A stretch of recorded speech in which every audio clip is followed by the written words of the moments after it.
Welcome to my first sound design tutorial. Today we're going to be working on making a laser sound in Logic.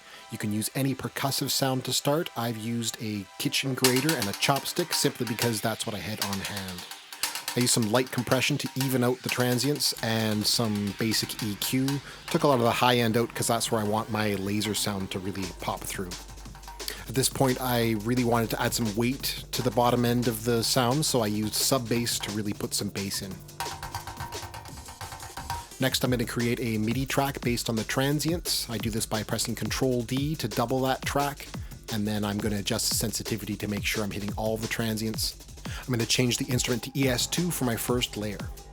So I start with the FM start preset, and then I assign envelope 1 to pitch 1 in the router section. I also change the attack and decay a little bit. Then I bring up the modulation here, and I can hear the envelope working now. I adjust the pitch a little bit of this synth. It's a lot closer now, but I'm going to actually add another envelope, and that's really going to make this sound more like a laser.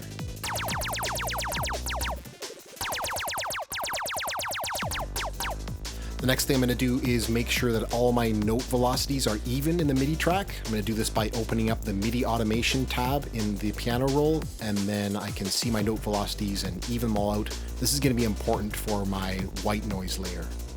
Next, I'm going to duplicate my ES2 track and option copy the MIDI. In this new track, I'm going to then change the pitch slightly so I get a thicker laser noise.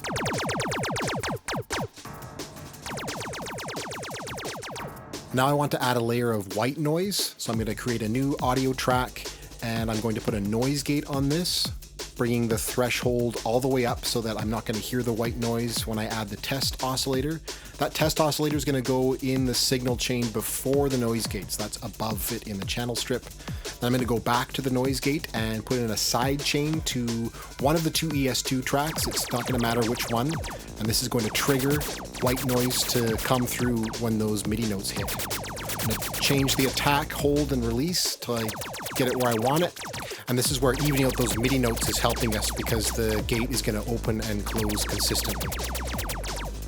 I like to add effects to the white noise, so I'm going to just use a flanger here, but bit crusher is nice.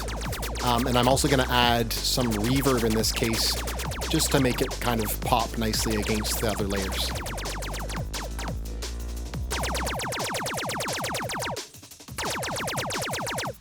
So once you're pretty happy with your basic sound, you bounce your project out with Command B, and then you bring it back into your Logic session. And this is where you can fine tune it a little bit. I add some more compression and some fat effects, and this is the final result.